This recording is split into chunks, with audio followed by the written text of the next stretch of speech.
The Long Ships by Franz G. Bengtsson. Translation by Michael Meyer. Part 1. The Long Voyage. Chapter 6. Chapter 7. How Orm served Almansur, and how he sailed with St. James's Bell.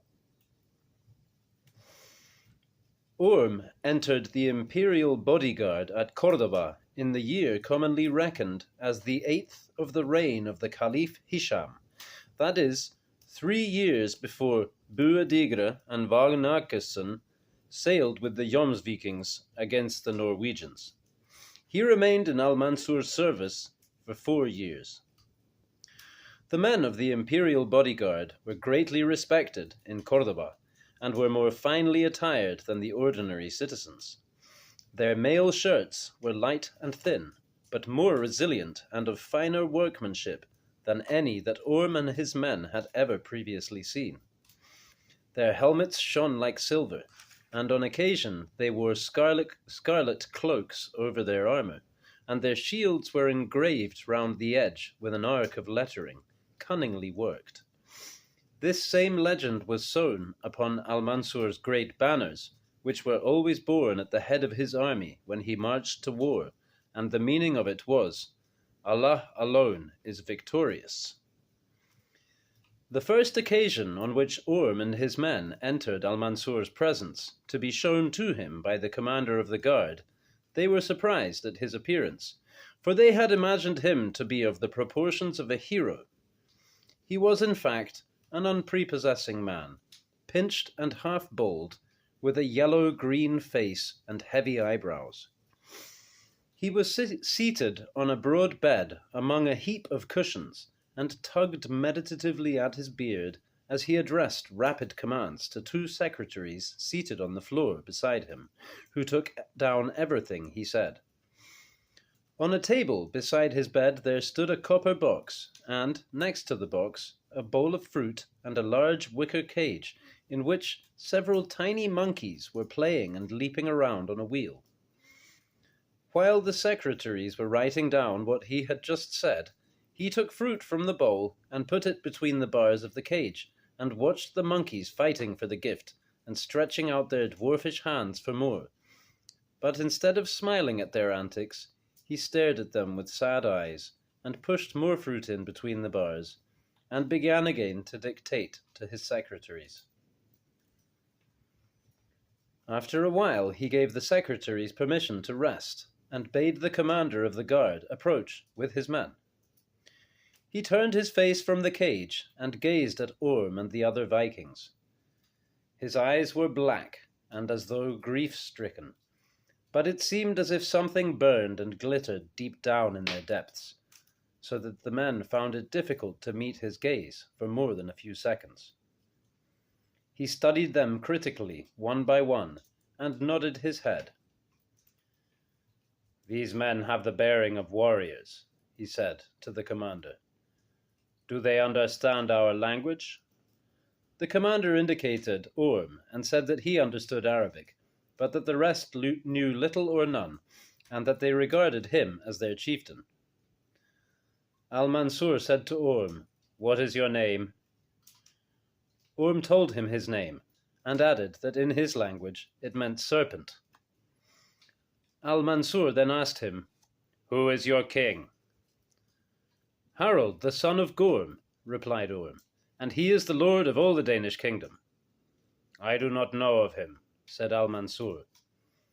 "Be glad of it, lord," replied Orm, "for whithersoever his ships sail, kings pale at the sound of his name."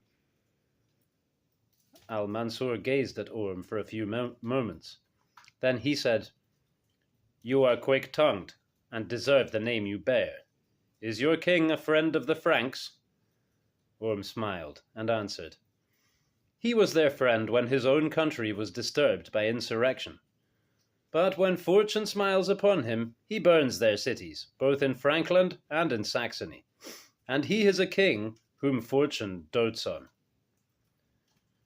"Perchance he is a good king," said Almansur. "Who is your god?"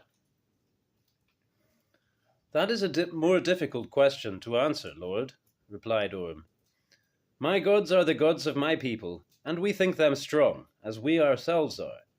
There are many of them, but some of them are old, and few men trouble to worship these, apart from poets. The strongest of them is called Thor. He is red, as am I, and is held to be the friend of all mortal men. But the wisest of them is Odin, who is the god of soldiers, and they say that it is thanks to him that we Northmen are the best warriors in the world. Whether any of our gods have done anything for me, though, I do not know. Certain it is that I have not done much for them, and they seem to me to have little sway in this land." "Now listen carefully, infidel," said Almansur, "to what I am about to say. There is no god save Allah. Say not that there are many, nor that there are three. It shall be well for you on the judgment day if you do not say these things. There is but one Allah, the Eternal, the Sublime, and Muhammad is his prophet. This is the truth, and this you shall believe. When I wage war against the Christians, I wage it for Allah and the Prophet, and ill betide any man of my army who does not honor them. From thenceforth, here, therefore, you and your men shall worship none but the true God."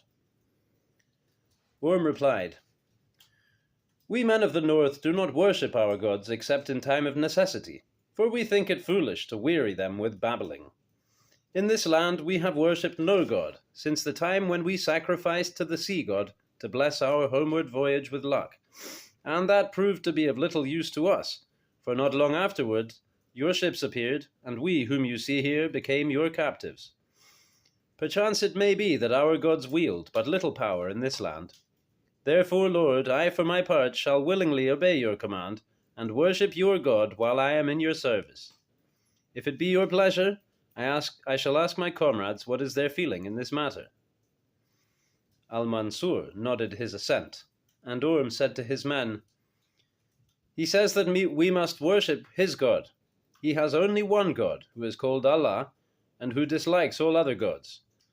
My own belief is that his God is powerful in this country, and that our gods are weak so far away from our homeland and theirs. We shall receive better treatment if we follow the customs of the people in this matter, and I think it would be foolish of us to go against Almansur's wishes." The men agreed that they had little choice, and that it would be madness to anger so mighty a lord as Almansur. At length, therefore, Orm turned to Almansur and informed him that they were all willing to worship Allah and to promise to invoke no other god. Almansur then summoned 2 priests into his presence, together with a magistrate, before whom Orm and his men were made to repeat the holy creed of the servants of Muhammad, as pronounced to Orm by Almansur, namely, that there is no god save Allah, and that Muhammad is his prophet. All the men save Orm found difficulty in enunciating the words, though they were carefully spelled out to them. When this ceremony was completed, Almansur appeared to be well pleased, and told the priests that he felt that he had thereby done a good service to Allah, with which they agreed. Then, putting his hand into the copper box that stood on his table, he took from it a handful of gold coins, and gave 15 pieces to each of the men, but 30 to Orm. They thanked him, and were conducted by the commander back to their own quarters. Toke said, "Now we have bidden farewell to our gods. This may be a right thing to do in a foreign land, where other gods reign, but if I ever reach home again, I shall bother more about them than about this Allah. Still, I dare say he is the best god in these parts, and he has already provided us with gold. If he can manage to provide a few women too, he will rise even higher in my estimation." A short while afterwards, Almansur declared war against the Christians and set out northwards with his imperial bodyguard and a mighty army. He plundered for 3 months in Navarre and Aragon, during which time Orm and his men won both gold and women, so that they declared themselves well satisfied to serve such a master. Each subsequent spring and autumn they found themselves in the field under Almansur's banners, resting in Cordoba during the worst heat of the summer, and during those months of the year which the people of the south call winter. They did their best to accustom themselves to the habits of the country, and found little cause for complaint in their employment, for Almansur often rewarded them with rich gifts to secure their loyalty, and everything that they won by storm or plunder they were permitted to keep for themselves, apart from 1/5, which they had to yield to him. Sometimes, however, they found it somewhat irksome to be followers of Allah and servants of the Prophet. Whenever on their expeditions they found wine or pork in the Christians' houses, they were forbidden to enjoy either commodity, though they longed for both. This decree, which appeared to them more extraordinary than any they had previously heard of, they seldom dared to disobey, for Almansur punished any disobedience very strictly. In addition to this, they found themselves having to pray to Allah and to abase themselves before the Prophet far too often for their taste, for every morning and evening, when Almansur was in the field, the whole of his army would fall to its knees, facing the direction in which the city of the Prophet was said to lie, and every man had to bow several times, pressing his forehead against the earth. This seemed to them a debasing and a ridiculous thing for a man to have to do, but they agreed that there was nothing for it but to conform to this custom as best they could, and do as the rest of the army did. They excelled in battle, and won a great name for themselves in the bodyguard. They held themselves to be the best men in it, and when the time came for dividing up of booty, no man challenged their right to whatever they chose. There were 8 of them, all told: Orm and Toke, Halle and Ogmund, Tume, who had rode with Toke, Gunne, who had rode with Krok, Rapp, who was one-eyed, and Ulf, who was the oldest of them. Once, long before, he had had one of the corners of his mouth split at a Christmas feast, ever since when he had been known as Grinulf, because his mouth sat awry and was broader than other men's. Their luck was so good that only one of them lost his life during all the 4 years that they were in Almansur's service. They travelled far and wide, for the more Almansur's beard became flecked with grey, the more vehemently he harried the Christians, spending less and less time peacefully at home in his palace at Cordoba. They were with him when he marched far northwards to Pamplona in the kingdom of Navarre, where twice they attempted vainly to storm the city, but the 3rd time they took it and gave it to the sword. Here Tume, who had shared Toke's oar in the galley, was killed by a stone from a catapult. They sailed in Almansur's own ship to Majorca, when the governor of that island had shown himself refractory, and stood guard while his head was struck off, together with those of 30 of his kinsmen. They fought in dust and heat a grim conflict at Henares, where the Count of Castile's men pressed them on hard, but were at length encircled and annihilated. There, on the evening following the battle, the dead Christians were piled together and built into a great mound of corpses, from the summit of which one of Almansur's priests called the servants of the Prophet to prayer. Then they marched on a huge expedition to the kingdom of Leon, where they harried King Sancho the Fat so sorely that in the end his own men found him dispensable, for he was so fat that he could no longer sit on a horse, and deposed him, and came with tribute to Almansur. Throughout all these campaigns, Orm and his men never ceased to marvel at Almansur's sagacity and power, and at the great luck that always attended his enterprises. But most of all they marveled at the extent of his fear of Allah, and the variety of measures that he was forever devising to placate his God. All the dirt that gathered on his shoes and clothing when he was in the field was carefully scraped off each evening by his servants, and placed in a silken bag, and at the conclusion of every campaign this bag full of dirt was brought back to Cordoba. He had ordained that all this dirt that he had collected in his wars against the Christians was to be buried with him when he died, because the Prophet had said, Blessed are those who have trodden dusty ways to fight against the unbelievers.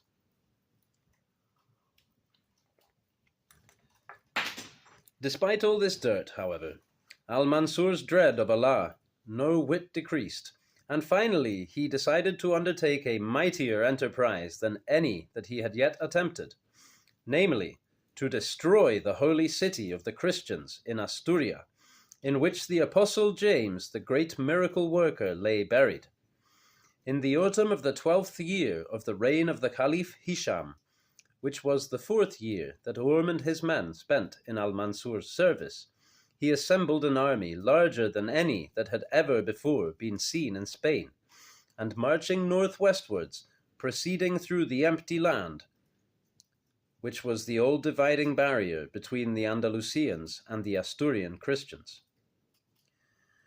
They reached the Christian settlements on the far side of the empty land, which no Andalusian had penetrated in mortal memory, and each day saw themselves engaged in hard fighting, for the Christians defended themselves cunningly among the mountains and ravines. Then one evening, when the army had pitched camp and Almansur was resting in his great tent after evening prayer, the Christians launched a surprise attack. At first they threatened to overwhelm the Mohammedans, for a troop of them broke into the camp and created a panic, the air becoming wild with war cries and shrieks for help. Hearing these, Almansur hastened forth from his tent, wearing his helmet and carrying his sword, but without his armor, to see what was afoot. Now, that evening, Orm and 2 of his men, Halle and Rap the One-Eyed, were standing guard at the entrance to the tent. As Almansur emerged, several of the enemy's horsemen appeared, galloping toward the tent at full speed.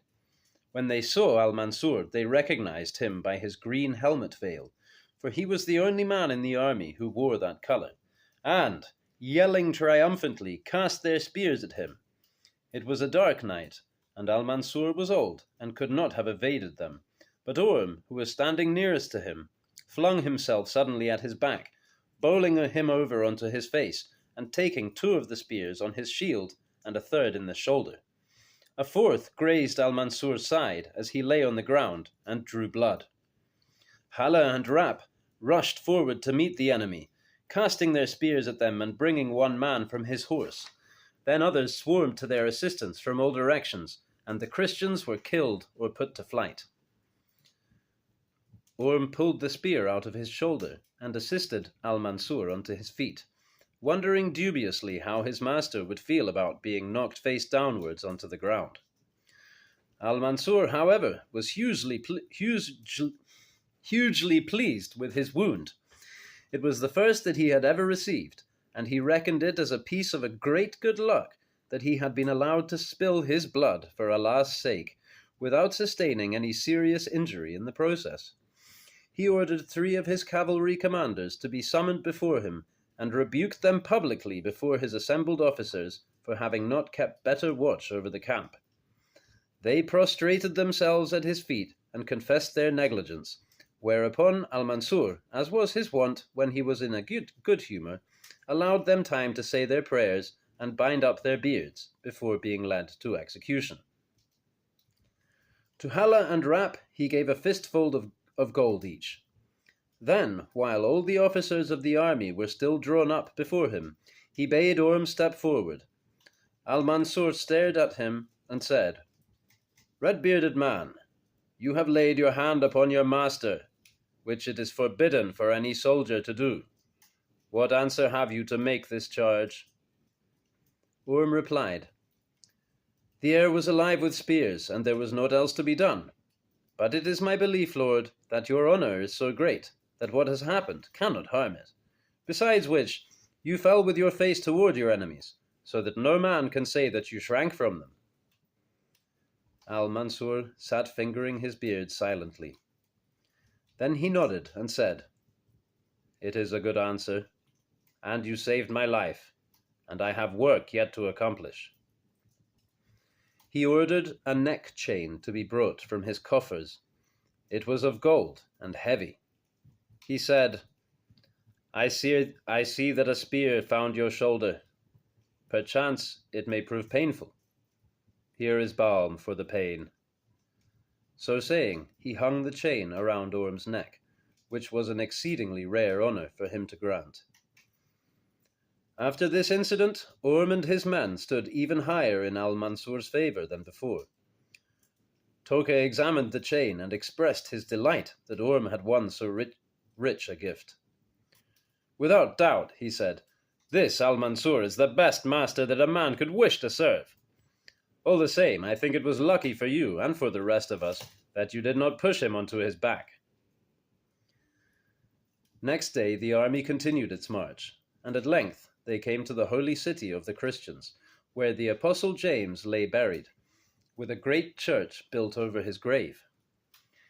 Here there was heavy fighting, for the Christians, believing that the Apostle would come to their aid, fought to the limit of their endurance, but in the end Almansur overcame them, and the city was taken and burned.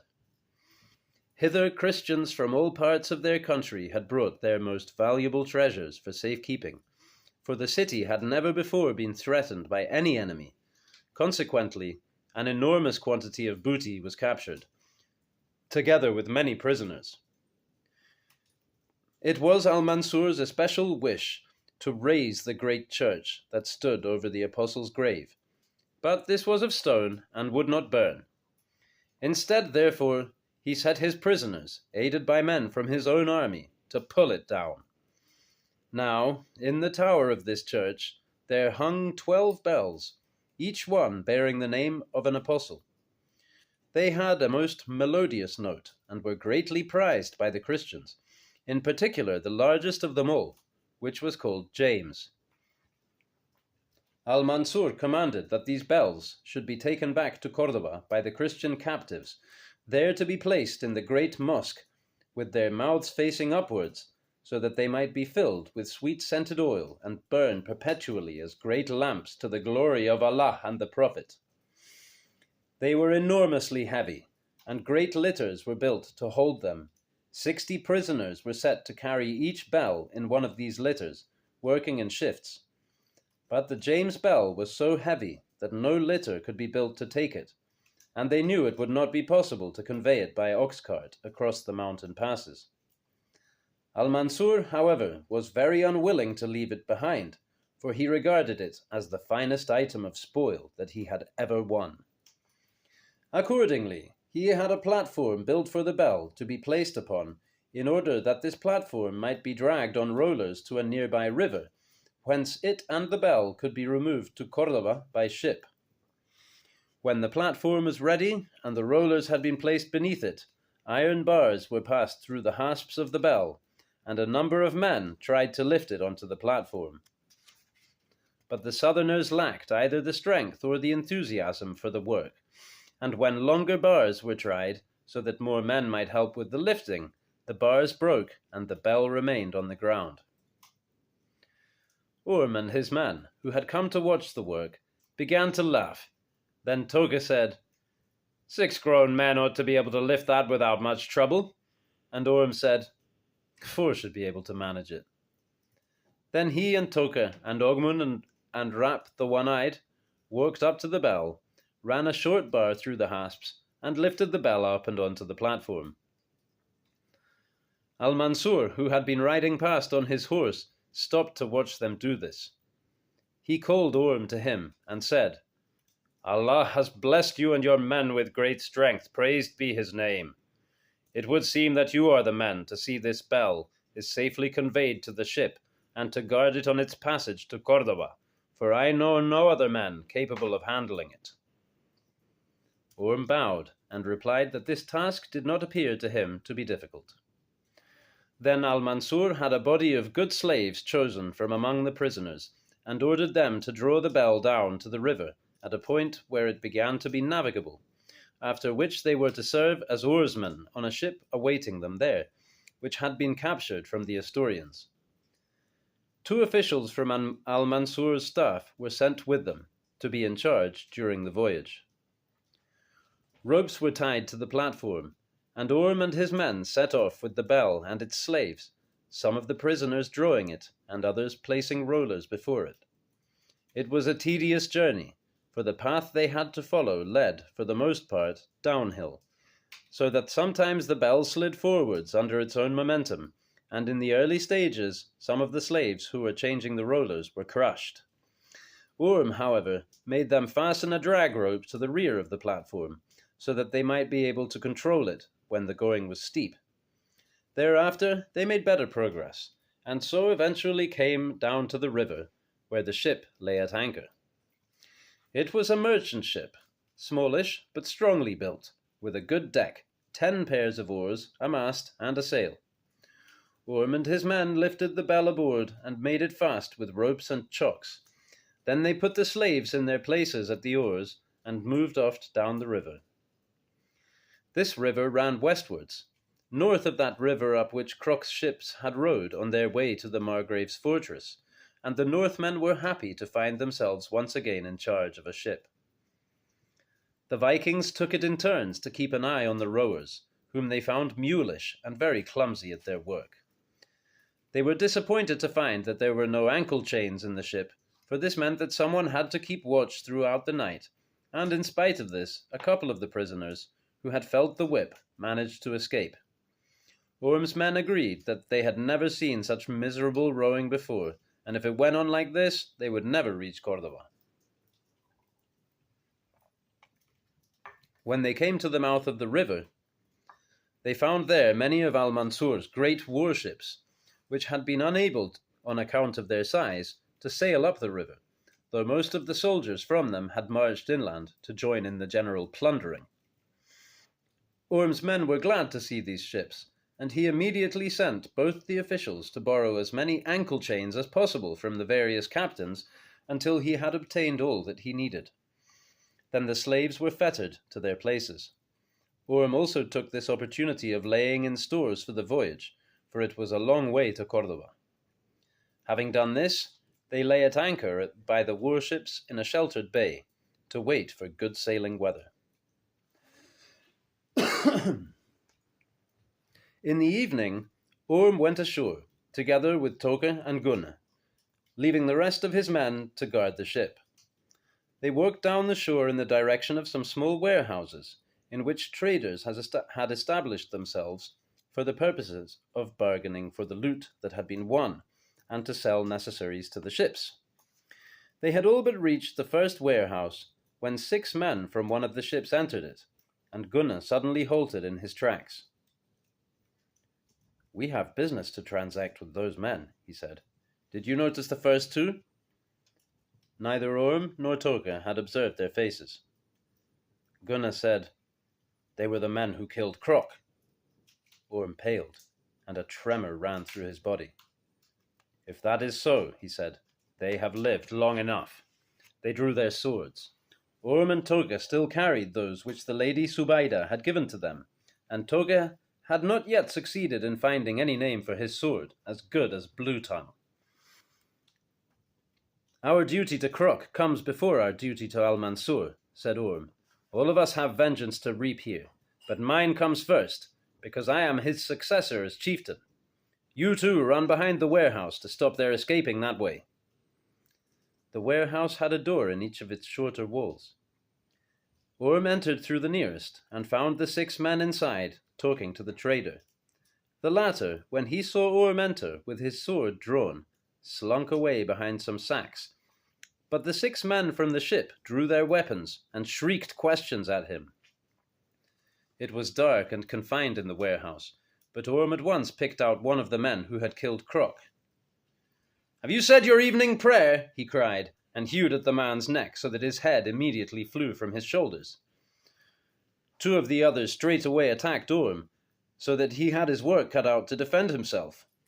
Meanwhile, the other 3 ran to the back door, but Toke and Gunnar were out there before him.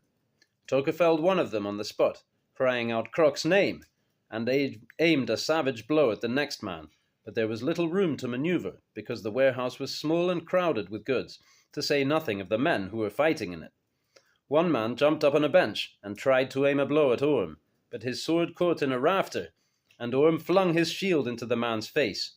The spike on his shield entered the other's eye, and he fell on his face and lay still. After that the fight did not last much longer.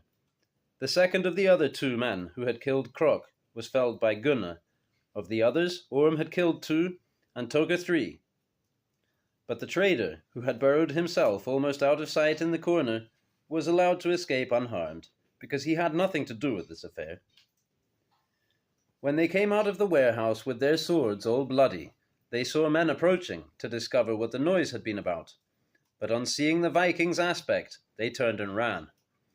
Toga held his sword erect before his face. Thick blood ran down its blade, and fell from the hilt in large drops. "Now I name thee, O sister of Blue Tongue," he said. "Hereafter thou shalt be known as Red Jowl." Orm stared after the men from the ships as they ran away into the distance. "We too must make haste," he said, "for now we are outlaws in this land.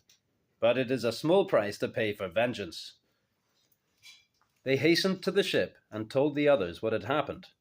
Then at once, though it had by now grown dark, they weighed anchor and put out to sea. They rejoiced in the knowledge that Krok had been avenged, though at the same time they realized that they had no time to lose in getting clear of this country and its waters. They did their best to whip up a good pace from the slaves, and Orm himself took over the steering oar, while Almansur's 2 secretaries, who were unaware of what had happened, hurled questions at him, but received scant reply. At last the ship came safely out of the bay into the open sea, and a wind sprang up from the south, so that they were able to raise a sail. They steered northwards and away from the land until the day broke, and there was no sign of any ship pursuing them. They saw a group of islands off their larboard bow, and Orm put into one of them. Here he sent both the secretaries ashore, bidding them convey his greetings to Almansur. "It would be churlish of us to quit the service of such a master," he said, "without wishing him farewell. Tell him, therefore, on behalf of all of us, that it has been our fate to have killed 6 of his men in revenge for Krok, who was our chieftain, though 6 men's lives are a small return for his death. We are taking this ship with us and the slaves that man it, for we think that he will scarcely notice its loss. Also we are taking the bell because it makes the ship ride stable, and we have dangerous seas ahead of us. We all think that he has been a good master to us, and if we had not had to kill these men, we should gladly have remained longer in his service. But as things have turned out, this is the only course left open to us, if we are to escape with our lives." The secretaries undertook to deliver this message, word for word, as Orm had spoken it.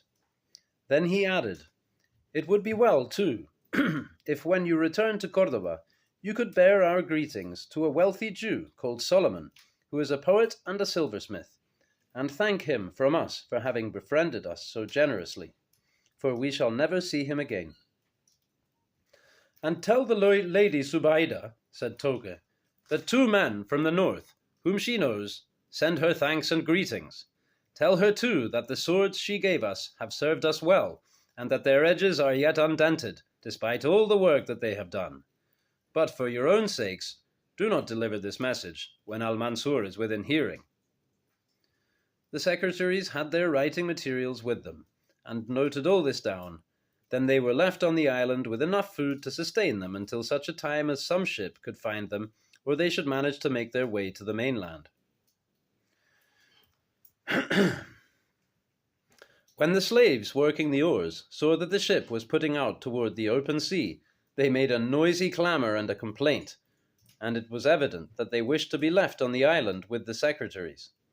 Orm's men had to go round with switches and rope ends to silence them and make them row, for the wind had dropped, and they were anxious to lose no time in getting clear of these dangerous waters. "It is lucky we have them fast in foot irons," said Gunnar, "or we should have had the lot of them overboard by now, for all our swords. It is a pity we did not borrow a proper scourge when we took the fetters. The teeth of these switches and rope ends are too blunt for mules like these." "You're right," said Toga. "Strangely enough, for we little thought in the days when we sat on the galley benches that we should ever come to mourn the absence of an overseer's whip." "Well, they say that no back is so tender as one's own," replied Gunnar, "but I fear these backs will have to itch somewhat more sharply if we are ever to escape from here." Toga agreed, and they went round the benches again, flogging the slaves smartly to make the ship move faster.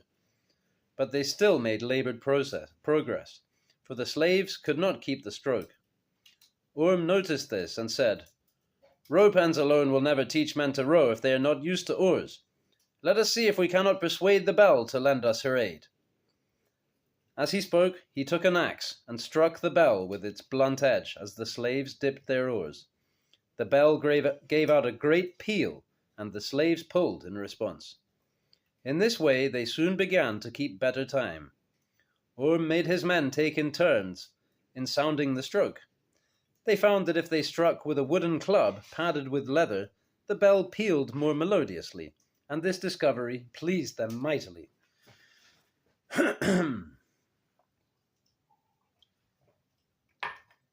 After a while, however, a wind sprang up and they had no further need to row. The wind gradually increased, blowing more and more gustily until it approached gale strength, and things now began to look dangerous. Grinulf remarked that this was only what was to be expected if men put out to sea without first propitiating the people of the water. But others spoke against him, recalling the sacrifice they had offered on a previous occasion, and how shortly afterwards they had encountered the ships of Almansur. Gunnar ventured the opinion that they might perhaps sacrifice to Allah for safety's sake, and a few of the men supported this suggestion. But Toga said that in his view, Allah had little pull in what went on at sea. Then Orm said, "I do not believe that any man can be certain just how powerful this or that God is, or how much he can do to help us, and I think we should be foolish to neglect one God for the sake of not offending some other. But one thing we know, that there is one God who has served us well in this enterprise.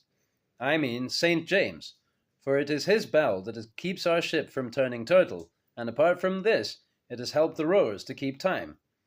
So let us not forget him." They agreed that this was well spoken, and sacrificed meat and drink to Agir, Allah, and St. James, which put them in better heart. By this time they had little idea where they were, save only that they were a good way from Asturias. They knew, however, that if they held their course northwards, in the direction in which the storm was driving them, and avoided diverging too far to the west, they would be sure to strike land eventually, either in Ireland or in England, or perhaps in Brittany. So they screwed up their courage and rode out the storm. Once or twice they managed to discern familiar stars, and they trusted that they would find their way. Their chief worry concerned the slaves, who, though now they had no work to do at oars, became poorly with fear and seasickness and the wet and cold, so that all of them were green and their teeth chattered, and a couple of them died. They had little warm clothing on the ship, and each day it blew colder, for the autumn was now far advanced. Orm and his men pitied the wretchedness of the slaves, and tended them as well as they could, and to such of them as had stomach to eat they gave the best food, for they knew that these slaves would be valuable booty if they could bring them safely to land. At last the storm died down, and for a whole day they enjoyed fine weather and a good wind, and held their course to the northeast, and the slaves perked up, encouraged by the sun. But that evening the wind dropped completely, and a fog descended on them and began to thicken. It was cold and damp, so that they all trembled with the cold, the slaves most of all. No breath of wind came, and the ship lay still and tossing in a heavy swell. Orm said, "This is a pretty pass we have come to. If we stay here and wait for the wind, the slaves will die of cold. But if we make them row, they will die just as surely in the wretched state that they are in now. Though we have precious little to row by while we can see neither sun nor stars." "I think we should make them row," said Rap, "to warm them up a little. We can steer with the swell, for that gale was blowing from the south, and we have nothing else to guide us while this fog holds." They thought Rap's advice good, and the slaves were made to take up their oars, which they did amid much grousing, and indeed they had little strength for the task. The men took turns again at beating time on the bell, and it seemed to their ears to sound more sweetly than before, with a long peal following each stroke, so that she was of good comfort to them in the fog. At intervals they allowed the slaves to rest a while and sleep, but apart from this they rowed the whole night through, steering with the swell, while the fog hugged them closely and incessantly. When morning came, Ogmund was at the helm, with Rap sounding the bell, while the others slept. Suddenly the two men listened and stared at each other, and then listened anew. A faint peal had sounded from far away. Much astonished, they roused the others, and all strained their ears. The note was repeated several times, and it seemed to them to come from forward. "It sounds as though we are not the only sailors who are rowing to a bell," said Toke. "Let us proceed softly," said Grinulf, "for this may be Ran and her daughters, who seduce men at sea with music and enchantments." "It sounds more to me like dwarfs at an anvil," said Halle, "and it would be no fun to make their acquaintance. Perhaps we are near some island where trolls hold sway." The peal still rang out faintly from the distance. All of them were now in a cold sweat, and they waited to hear what Orm should say. The slaves, too, listened, and began to chatter eagerly among themselves, but the tongues they spoke were unknown to Orm and his men. "What this may be, no man can tell," said Orm, "but let us not be frightened at so small a thing. Let us row on as we have done up to now, and keep our eyes skinned. For my part, I have never heard of witchery being practiced by morning light." They agreed with this, and the rowing continued. Meanwhile, the distant note began to grow clearer. Light puffs of wind stirred their hair, and the fog thinned. Then, suddenly, they all cried out that they spied land. It was a rocky coast, and appeared to be either an island or a promontory. They could not doubt that the sound had come from this spot, though now it had ceased. They saw green grass and some goats grazing, also 2 or 3 huts, beside which men stood, staring out to sea. "These do not look to me like trolls," said Orm, "or the daughters of Ran either. Let us go ashore and find out what we have come to." They did so, and the men of the island showed no fear at seeing armed men come ashore, but came cheerfully toward them and greeted them. They were 6 in number, all old men with white beards and long brown cloaks, and no one could understand what they said. "To what land have we come?" asked Orm, "and whose men are you?" One of the old men understood his words, and cried to the others, "Lochlanach, Lochlanach!" Then he answered Orm in the latter's tongue, "You have come to Ireland, and we are the servants of St. Finian." When Orm and his men heard this, they were overcome with joy, for they thought they must be nearly home. They could now see that they had landed on a small island, and beyond it they could discern the Irish coast. On this small island there lived only the old men and their goats. The old men conversed among themselves eagerly and in amazement. Then the one who understood Norse said to Orm, "You speak the tongue of the Northmen, and I understand that tongue, for in my young days I associated much with the Northmen before I came to this island. But certain it is that I have never seen men from Lochlan dressed as you are, and your men are dressed. Where do you come from? Are you white or black Lochlanachs? And how is it that you come sailing to the sound of a bell? Today is St. Brandon's Day, and we rang our bell to pay homage to his memory. Then we heard your bell reply from the sea, and we supposed that it might be St. Brandon himself answering us, for he was a great sailor. But in Jesus Christ's name, are you all baptized men that you come sailing with this holy sound?" "The old man can gab," said Toke. "There is a mouthful for you to answer there, Orm." Orm replied to the old man, "We are black Lochlanachs, men of King Harold's land, though whether King Harold still lives I do not know, for we have been a long while from home. But our cloaks and garments are Spanish, for we have come from Andalusia, where we served a great lord named Almansur, and our bell is called James, and comes from the church in Asturia, where the Apostle James lies buried, and it is the biggest of all the bells there. But how and why it has accompanied us on our journey is too long a story to be told now.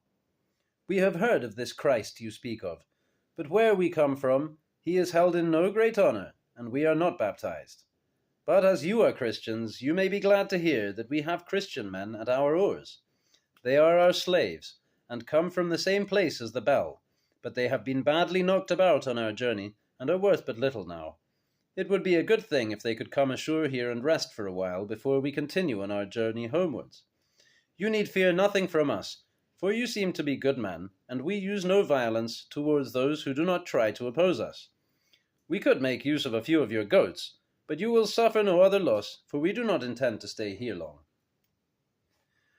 When it was explained to the old men what he had said, they wagged their heads and whispered among themselves, and their spokesman said that they often